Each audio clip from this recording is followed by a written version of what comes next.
Hey guys, it's Michael from EAKCrewProductions, and I'm about to work out, but before I do, I want to bring you this video.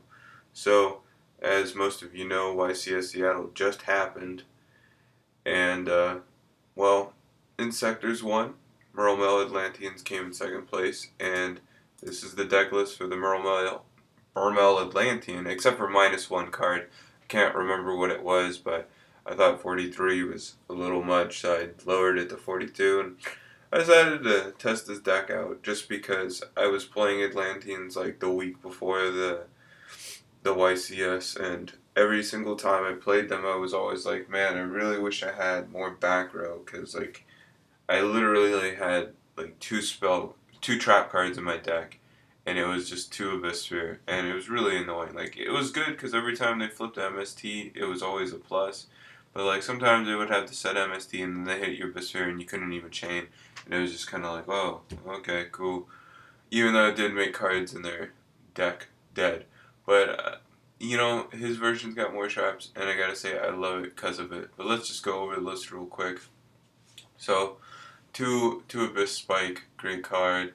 You ditch a water monster from your hand to the graveyard, and then you can add a level 1 to 3 water monster, which is really great because it allows you to add these three guys to your hand, which can all get their stuff going off, but it also lets you get the Undine, which is something that I like to grab so much, because then it means that you pretty much can do anything you want next turn. You can search a card, you can pop a back card, or you pop a face-up card, as long as you have Genix in the deck still. Right after that we have Linde, which is a great, phenomenal card. Every time you flip a Sphere, you're pretty much going into her, so that you can bring out either like a spike so that you can get one of these effects off, and then maybe search for this little girl right here, or you can just bring out a big ol' Abyss Megalo. I know I've had an Abyss Megalo that I special summoned, um, and then searched this out, and then next turn flipped it so that I could get another one and go into Big Eye, just because Big Eye is so busted. Let's see, then after her, we've got Dragoons, who is the searcher of the deck. When he's pitched to the graveyard, you get to add any water monster. I mean, it's pretty funny. Or I'm sorry, any add add one sea serpent type monster from your deck to your hand.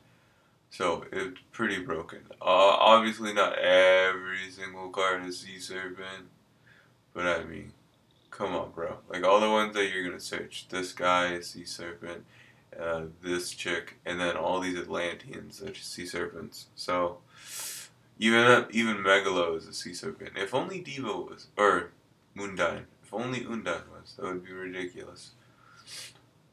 Then you have Marksman, which is the one that when ditched pops your sets, pop in your face-ups with infantry.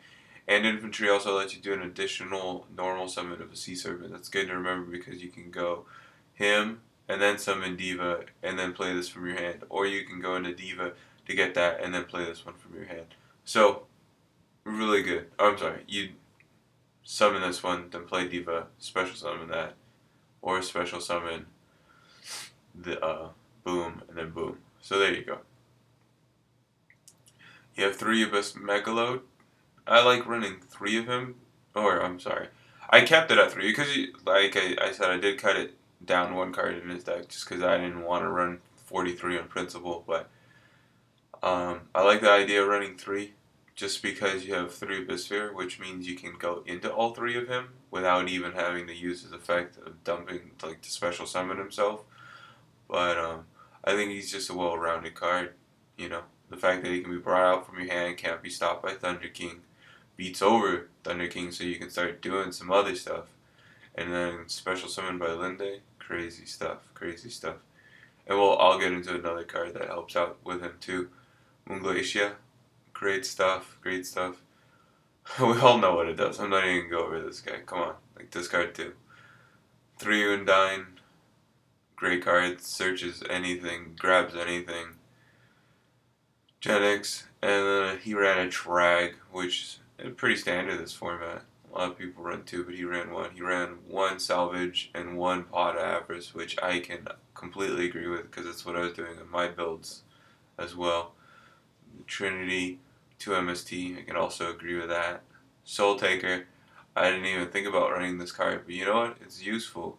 It's like boom, boom, boom, boom, boom, attacks, and then they drop Gores, and you're like, ugh, Soul Taker.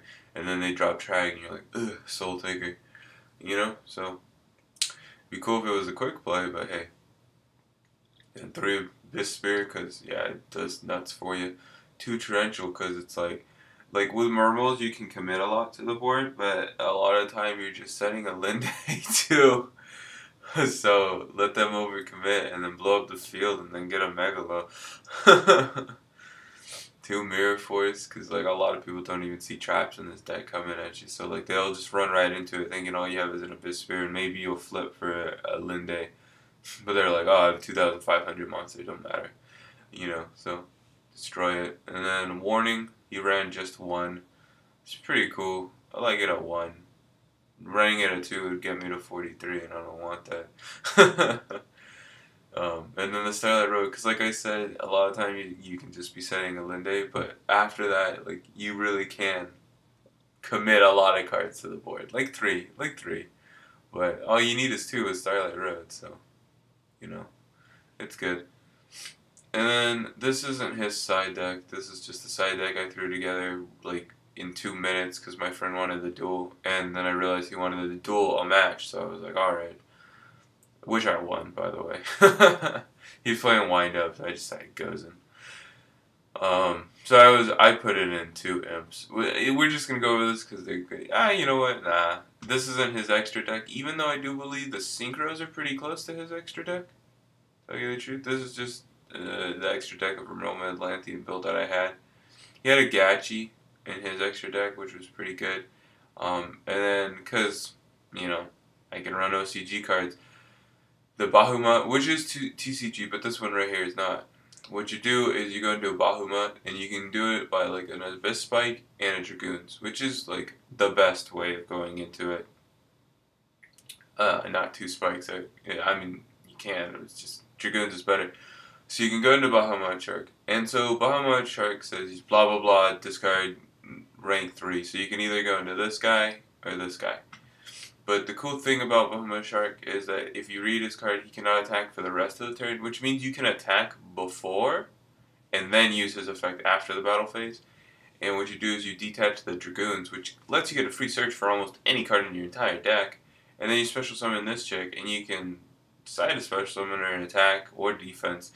Giant booty in defense mode, and then when she's destroyed, she's going to special summon 1 Mermail from your graveyard, which is another reason why having this guy at 3 is so good, because you'll probably have 1 in your graveyard, and when she's destroyed, you get a 2,400 beater. I mean, wow.